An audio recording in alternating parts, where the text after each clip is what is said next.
da sua casa e da sua família, aquele que se levantou como bom soldado para guerrear não só as suas guerras, mas as guerras daquele que você conhece que tem necessidade. E isso é demonstrar o amor ao próximo, independente de quem ele é, da sua personalidade, como ele fala, anda, se veste, mas ele é o teu irmão. Muito mais ainda aquele que ainda não professa a mesma fé que você. A esse nós temos que ter um zelo maior, porque o nosso propósito é alcançar aos tais. Deus vai usar a sua vida em nome de Jesus. Então, o apóstolo Paulo intercede para que os cristãos de Éfeso fossem fortalecidos. A nossa meta, o nosso desafio nessa noite é receber do Senhor esse poder, essa capacitação e sermos fortalecidos já, hoje, para aquilo que nós vamos iniciar a partir de março, de forma coletiva, de forma unânime, crendo de que nós vamos ver Deus operando ao nosso favor. Então,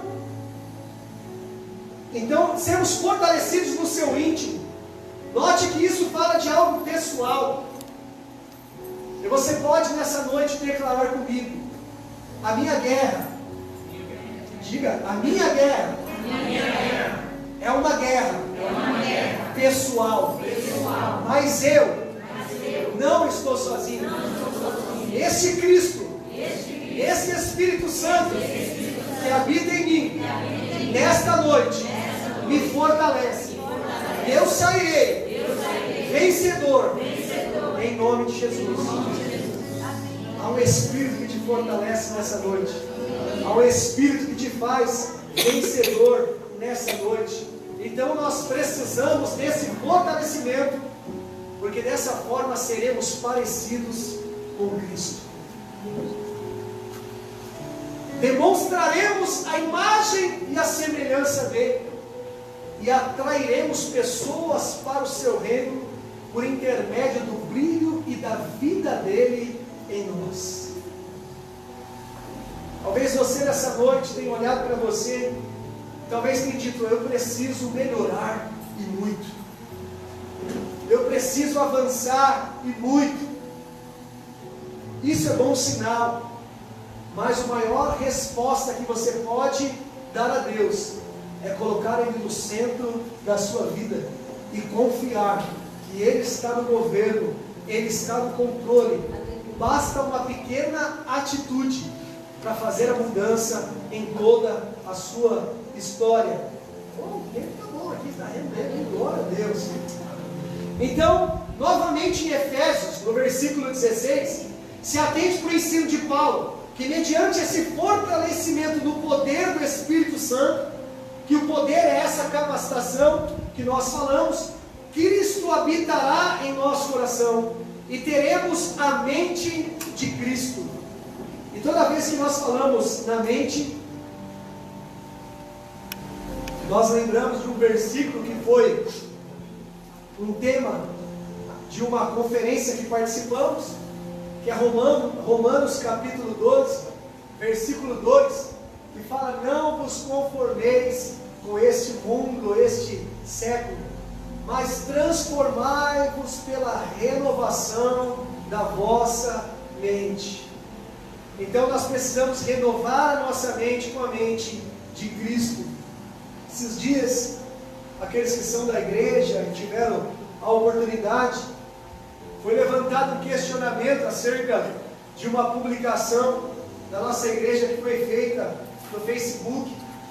Irmãos, se tivermos o coração de amar a vida, Deus vai trabalhar ao nosso favor. E ali então, eu fiz algumas respostas, algumas colocações em amor, pedindo a Deus sabedoria, até mesmo pela posição, por aquilo que Cristo confiou em nós, porque quando nós expomos algo na rede pública, se faz conhecer aqueles que convivem conosco, ou aqueles que não convivem, e é esses que são alvo de nós podermos alcançarmos, e então poder amar essas vidas. E o resultado daquilo começou de uma forma, aparente para mim estava bem tranquilo com o que tinha acontecido, mas o final da história, que ninguém conhece, terminou comigo, quando essa pessoa entrou em contato diretamente comigo, e aí então, eu pude entender o desafio dessa pessoa, eu pude ministrar a vida dessa pessoa, e deixar a porta aberta para ela, para que ela possa fazer parte conosco, daquilo que nós temos vivido até os dias de hoje.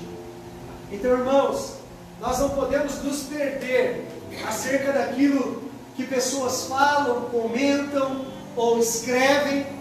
Na verdade, nós temos que ter sabedoria e buscar a sabedoria de Deus para que nós possamos conduzir toda e qualquer situação, porque nós somos servos e somos representantes do reino.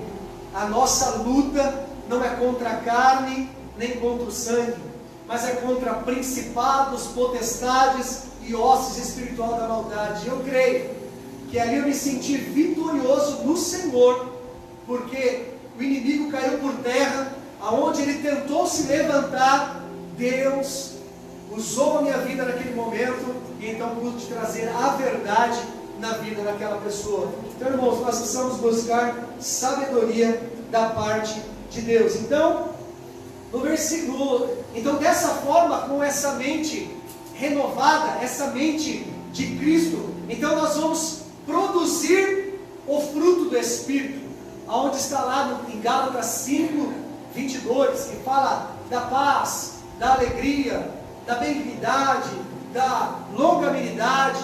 Então nós vamos começar a produzir esse fruto do Espírito.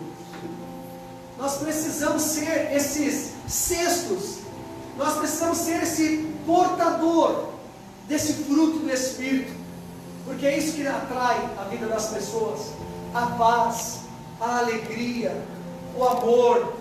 As pessoas querem ler em nós a vida de Cristo. A palavra fala que nós somos cartas lidas, e por onde nós passarmos, alguém estará fazendo uma leitura de nós. E se tivermos uma mente renovada, se estivermos posicionados, se estivermos praticando a fé, então essas pessoas serão atraídas pela ação do Espírito Santo na nossa vida, e elas vão querer viver aquilo que nós vivemos também. No versículo, a segunda necessidade tem a ver com o amor de Jesus. E o amor de Jesus não é qualquer amor. Então Paulo, no versículo 17, ele ora fervorosamente. Olha que interessante, nós falamos de Paulo porque Paulo é um apóstolo que é um referencial para as nossas vidas. Cristo e Paulo, um dos maiores homens que lutaram e guerrearam pelo corpo, pela vida da igreja, para alcançar aqueles que não conheciam a graça chamada Jesus Cristo. Então ele orava fervorosamente por aqueles cristãos de Éfeso, então para que fossem arraigados e alicerçados em amor. Então arraigado é o mesmo que plantado, é o mesmo que estabelecido. Então a oração de Paulo foram para que eles fossem fortalecidos, que eles fossem plantados. E a nossa oração nessa noite é isso, para que nós possamos permanecer plantados e arraigados na fé, que nós estejamos ligados uns aos outros como corpo, porque a palavra ela traz o corpo, a igreja como nosso corpo humano, aonde nós temos membro, aonde a cabeça é Cristo. Esse é aquele que renova a nossa mente, ele é aquele que tem saúde para nos dar, ele é aquele que tem o fortalecimento para as nossas vidas. Então, você acredita que existem pessoas que elas buscam a Deus por causa do medo? Ela tem medo da represália de Deus. São pessoas que têm medo do juízo, são pessoas que têm medo da morte. E quando você faz uma pergunta, não precisa levantar a mão, mas quando você pergunta quem tem certeza da sua salvação, quando você fala levanta a sua mão, você vê que tem pessoas que às vezes ela tem dúvida se ela levanta ou não. É porque na verdade ela ainda não descobriu e não desfrutou da verdadeira paternidade de Deus. Ela não consegue se ver como filho desse Pai. Então é necessária essa guerra que que eu disse no início dessa palavra, que precisa ser guerreada no interior, a ponto de reconhecer. Tem pessoas que não tiveram uma boa experiência com relação à vida de um pai e de uma mãe, que talvez foi uma criação conturbada, ou que viveu um abandono na sua infância, ou porque foi de alguma forma ferido, machucado em alguma época da sua vida. Isso fez com que se fechasse quando ouve o nome de pai, tem como se fosse uma repulsa, porque na sua vida pessoal e natural não teve boas experiências. Ei, mas Cristo te trouxe para o aprisco dele. E esse pai é o pai verdadeiro, cuja palavra diz que ainda que um pai e uma mãe te abandone, o Senhor jamais te abandonará. Você não está sozinho, você não está sozinha, diz o Senhor. Diz ele: eu conheço o seu interior, e essa mágoa que tem corroído o seu interior, o Senhor diz: hoje eu entro com cura e saro as suas feridas, e te trago poder, que é a capacitação para que você possa se levantar e caminhar em direção ao alvo, ao propósito, ao chamado de Deus para a sua vida. Aleluia! Louvado é o nome do Senhor Jesus. Então o apóstolo Paulo espera que a base do nosso relacionamento com o Senhor seja o amor. O amor tem que ser a base do nosso relacionamento com aquele que é os nossos pais, assim como na vida da igreja ou fora dela também. Essa é a maior missão que o Senhor tem deixado para nós. Amai-vos uns aos outros. Este é o segundo mandamento da parte de Deus para nós, cujo primeiro é amar a Deus sobre todas as coisas. O que tem tido importância na sua vida, o que tem sido mais pontual na sua vida, eu te desafio nessa noite a trocar tudo e todos por esse amor de Deus, esse amor ágape, que nos alimenta, que nos fundamenta, que nos sustenta, que nos faz colocar em pé, mesmo diante as circunstâncias, as lutas que têm batido, os vendavais que têm batido sobre a nossa porta.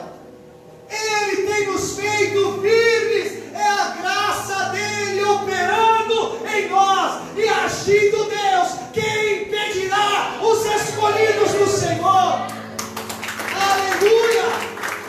É o Senhor em nós, não há mérito em nós, não há capacitação humana, mas é a capacitação dele em nós, para operar sinais, prodígios, maravilhas, cura, e para isso ele nos mune das ferramentas, dos dons, para que possamos então ser uma ferramenta, um instrumento poderoso nas suas mãos, para poder declarar, profetizar, para ter dons de curar, para curar o enfermo, e dessa maneira.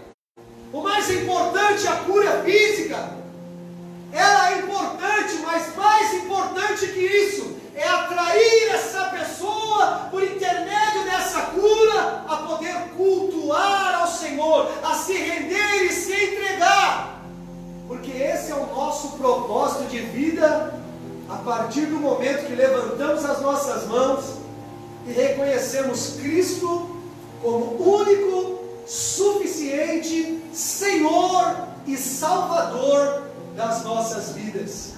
Aleluia! Quantos são salvos aqui que podem dar glória a Deus? Eu preparei vocês, né? Para vocês poderem dizer que está salvo aí, né? Glória a Deus. Então, salvos por Cristo. Então nós não somos, nós somos santos lutando contra o pecado. Nós não somos pecadores lutando para ser santo. Por que nós somos santos lutando contra o pecado? Porque o Senhor, por intermédio de Cristo, nós somos santificados por Cristo. Porque quando Deus olha para nós, Ele não enxerga nós diretamente, Ele olha por intermédio de Cristo, que derramou o sangue dele na cruz do Calvário e pagou todos os nossos pecados e nos deu liberdade de sermos chamados de filhos. Quando nós conseguimos interiorizar essa verdade do Evangelho em nós, nada nos paralisa. Não há luta que possa vir bater na nossa porta que venha nos derrubar. Ela pode nos balançar, mas quando olhamos para o autor e consumador da fé, então nos levantamos novamente e sabemos: eu não estou sozinho nessa luta. Aleluia.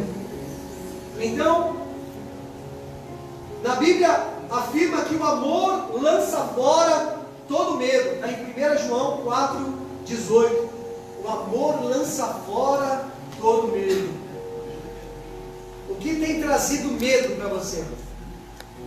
O que talvez tem tirado o seu sono? O que tem tirado a sua paz?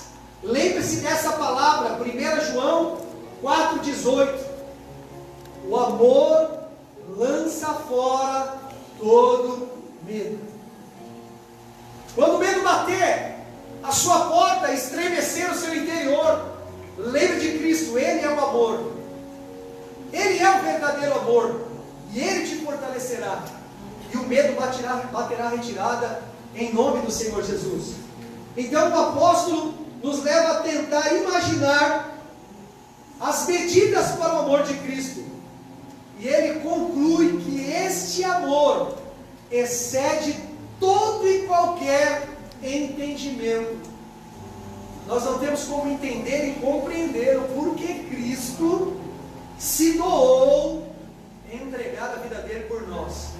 Nós somos a resposta do sacrifício de Cristo. Você é a resposta do sacrifício de Cristo.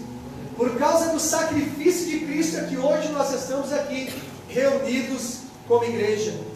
Cristo venceu. Cristo venceu a morte. E por causa dele e nele há uma promessa de uma vida eterna para nós. Todos nós viveremos na eternidade com Cristo. Então, o amor de Jesus não foi da boca para fora, não foi fingido ou leviano, mas foi por uma atitude. Diga, atitude. Precisamos ter atitude. A atitude de Cristo foi uma atitude de decisão, uma atitude de preço. Ele reagiu ao nosso favor. O que você precisa reagir na sua vida?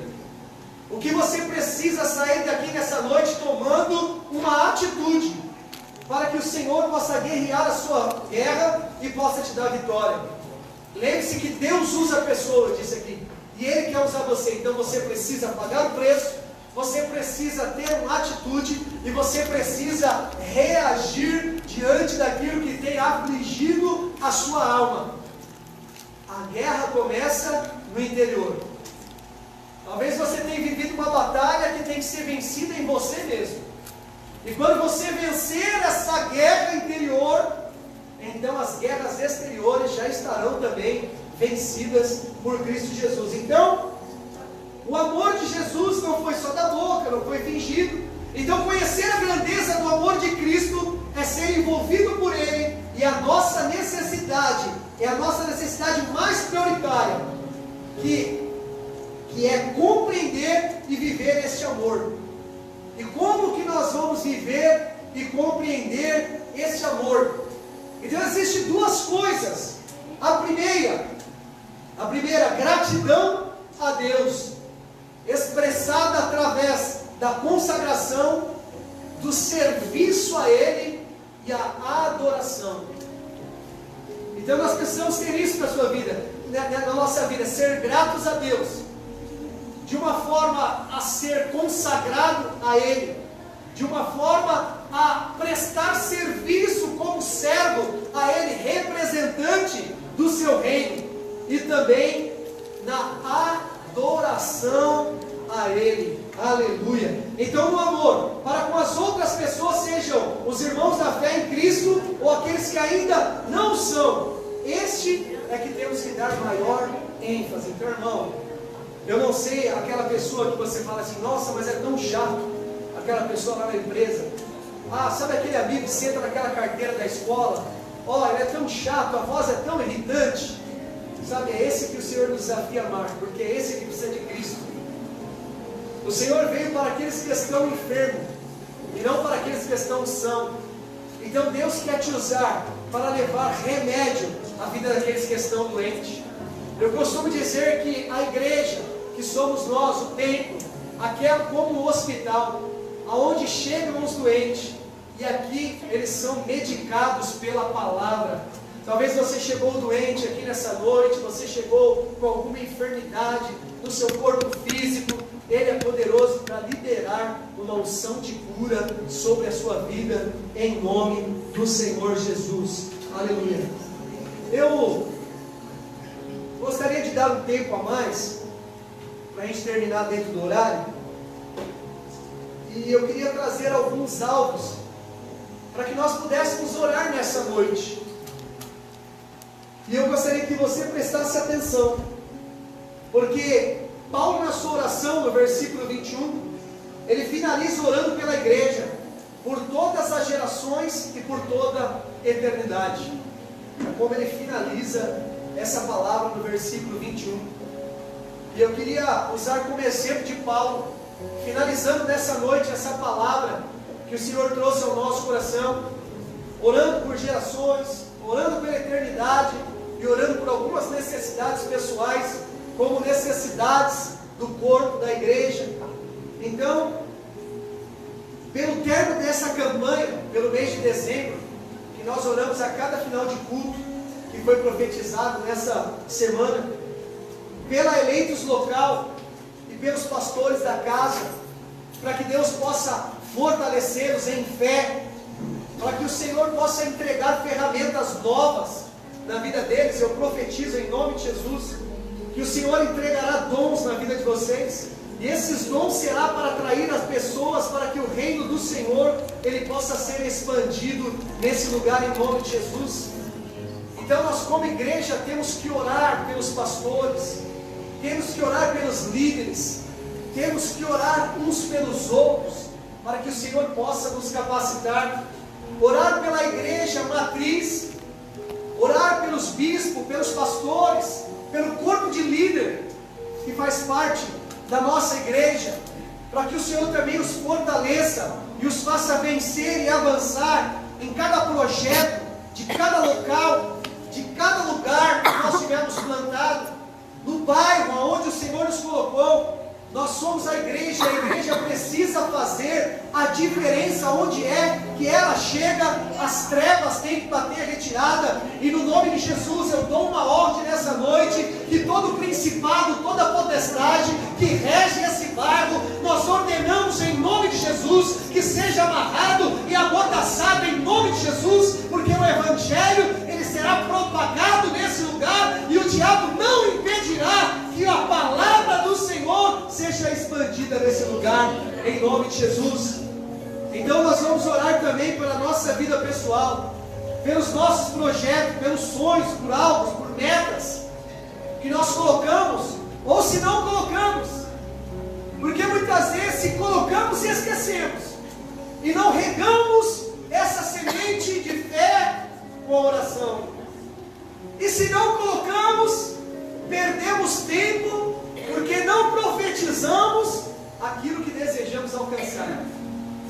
Gostaria que você fizesse uma reflexão nesse momento, antes de nós orarmos, para que você pudesse então colocar alvos, metas, sonhos diante de Deus, porque nós só iremos testificar daquilo que o Senhor fizer, e para que o Senhor faça, nós temos que fazer a nossa parte, ter a atitude, reagir, para poder colocar diante do altar do Senhor as nossas petições, porque nós falamos aqui, porque aquele que é poderoso para fazer tudo e muito mais, abundantemente daquilo que pedimos e pensamos. Ei, o que você está pensando é muito pouco.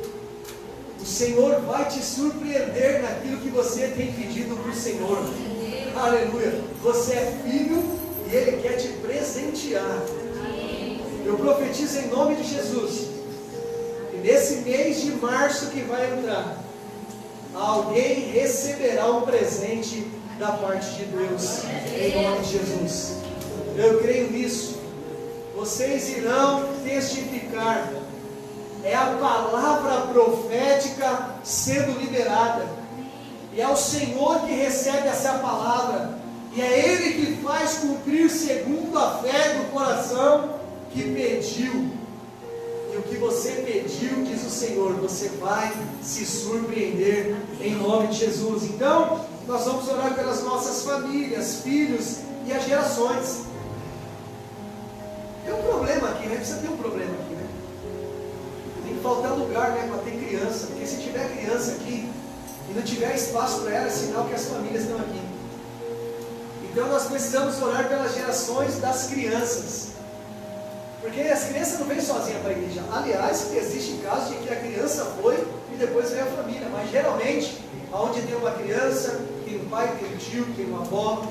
Então a nossa oração, a nossa palavra profética tem que ser em cima do Senhor trazer as crianças. Esse ministério, o Espírito colocou no meu coração. A gente tem que orar para que o Senhor traga as crianças. E as crianças vão trazer as famílias. Em nome de Jesus. Eu profetizo isso nesse lugar. As crianças trarão as famílias em nome de Jesus. Então, temos que orar pelas mulheres, pelos homens, pelos sacerdotes, aqueles que são da casa, aqueles que o Senhor vai trazer nesse lugar, para que sejam usados, para que o Senhor faça com que o chamado de cada um possa florescer nesse lugar. Então, por fim, nós vamos orar por esse bairro, pelas famílias vizinhas que moram aqui, e para que o Senhor os alcance com o amor e a graça que hoje nós falamos nesse lugar, amém? Então, o louvor, se quiser subir, pode ficar de pé, em nome do Senhor Jesus.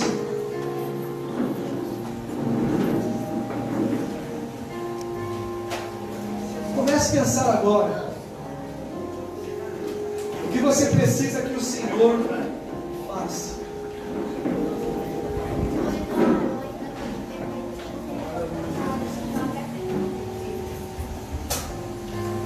Aleluia. A igreja que mais funciona é aquela que é guiada pelo Espírito Santo de Deus. O louvor mais bem tocado é aquele que atrai a presença de Deus. A palavra melhor ministrada é aquela que vem do coração de Deus ao nosso coração. Então nós vamos. Eu sinto liberdade e convicção de dizer que o Senhor vai fazer coisas grandes. Aleluia. A presença do Senhor está disponível. Aleluia. Eu não sei se você pode sentir essa presença, mas se você ainda não sentiu, o Senhor vai descer com a glória dele e o Shekinah no nosso meio. E você sentirá no seu interior, porque diz o Senhor, eu preciso tocar no seu interior nessa noite. Diz o Senhor, você não sai dessa noite, desse lugar, da mesma forma que você entrou. O Senhor diz, a sua expectativa não era essa nessa noite. E você foi surpreendido, diz o Senhor, por aquilo que Ele falou com você. Aleluia. Comece a entrar nesse espírito de adoração. Comece a glorificar. Comece a dizer glória a Deus. Aleluia. Comece a dizer que Deus é bom. Comece a dizer que Deus é o teu sustento. Comece a pedir para Ele, para que Ele possa te fortalecer. Aleluia. Comece a apresentar agora o término dessa campanha, que representa o mês de dezembro. Oh! Eu profetizo em nome de Jesus que dezembro